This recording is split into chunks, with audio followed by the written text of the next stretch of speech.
Ador Waterocador. On behalf of the Principe Sen Patrina, I must request we meet in parley.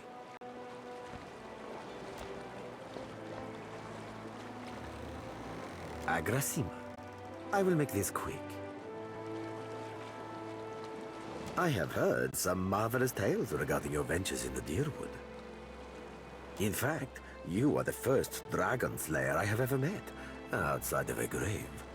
Some fools would seek to make a fortune by pilfering from one such as you. I take it he is not one of those fools. Perhaps we should listen.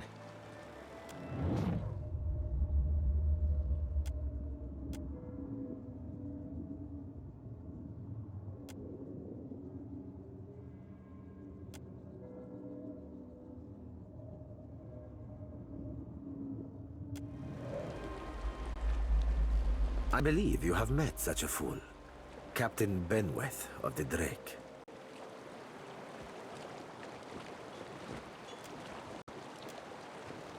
Voxen of Ubildeth Merla. Careful, ship hunter. Mind that you do not confuse a useful skill set for a non-expendable one. My apologies. Rest assured, it will not happen again. Apologies, Captain. Didn't mean it, really. We're up all night, you know, searching out our friend here. You've been at sea a while. Your mind starts playing tricks on you, aye? Well, mine plays tricks on others, too. Usually don't mean much. Maybe see a bit of shadow, hear a bit of tune. Not unless a person's sensitive. Like, say, a watcher. Gelarde. Then that should make this easy. I am keen to show my rascal of a compatriot some much-needed humility. I thought perhaps you may care to as well. For Auntie's, for do my job for me, friend. Hope you don't die in the effort. Benweth's Drake took damage during the storm. Eventually, he will need to dock for repairs, and when he does, Seraphin can find him for you. He is rather an unrefined creature, but he is a most skilled ship hunter, I assure you. Unrefined? Begging your pardon, Captain, but I'd be the fucking model of the gentleman of fortune. As for Benweth, that sucker of squid tits be as predictable as the tide. I'd wager all my furriest bits that he'd set sail for Deadlight. That would be felicitous indeed, as I believe the traitor Remaro hides there as well. I quite enjoy killing two men with a single bullet. Wouldn't have even thought of it if you hadn't brought it up, sir. Now, I ain't hardly in any hurry to leave the fine company of the gentlemen of leisure, but the captain be right about me finding your mark. Adding to that, you sail into Fort Deadlight not knowing your innies from your outies, you might very well find the locals cannon fucking your boat to sodden splinters. Oh, you won't be regretting this, Watcher. At least so long as you keep us heavy in grog and light on the onions. Ugh, them dirty shit apples ain't never agreed with me, and I'll be suspecting they never will. He's not sleeping near my berth, I promise you that much. I sail now for Dunwich, my own site. I will await you there, should you be successful in schooling a wayward captain.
Certainly.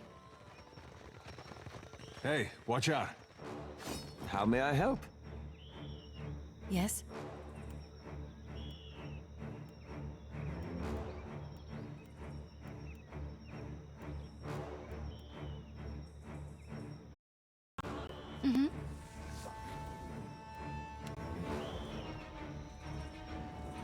Lavru beyond seek. What for, Cap?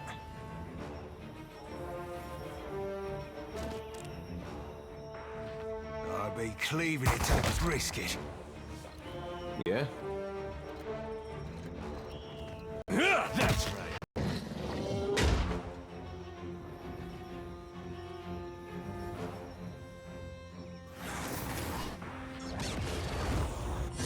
Yeah?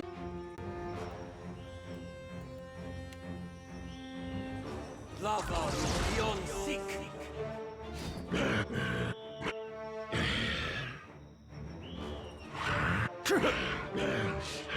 Oh?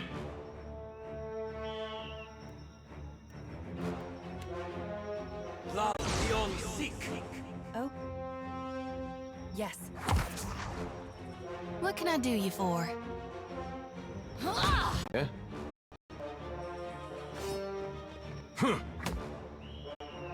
Aye.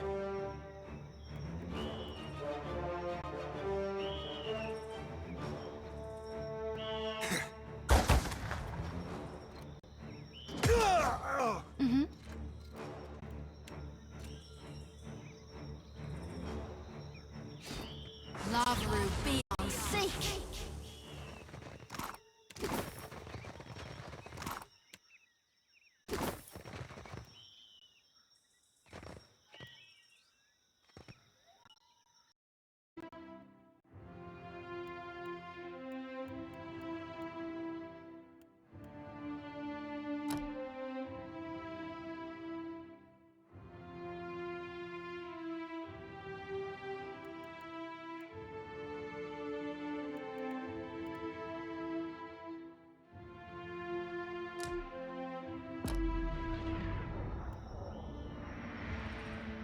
Yeah?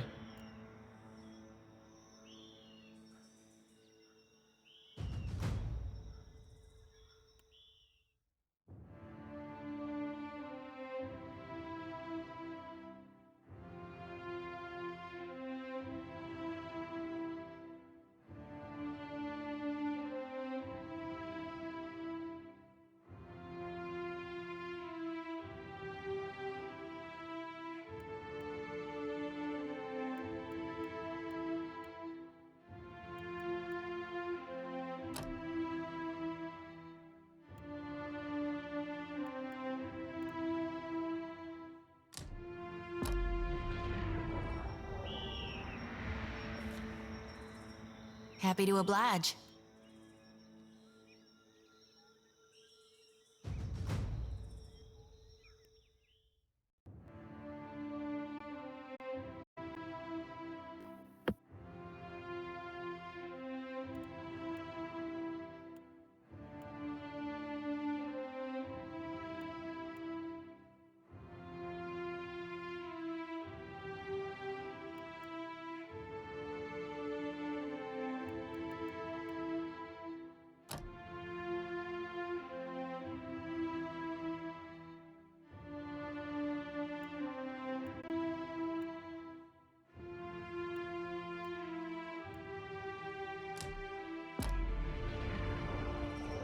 Yes?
The ring of a bell comes to you on a cold wind. The ring comes again and again, until soon the air is full with the sound of 1,000 bells. And in you feel an eternity stretch out behind each of them, reaching back to places so distant and yet so near you eyes. The shifting image of Bareth settles on the edge of the night. Man you recognize as the God Scan. His skin is mapped with swollen lash scars, and breath whistles through the ragged hole in his face where his nose once was. He does not speak, but pain on his ruined face. Woedica steeples her long, knob-jointed fingers. We must annihilate Aethys now, before he makes a rash decision we cannot easily annul.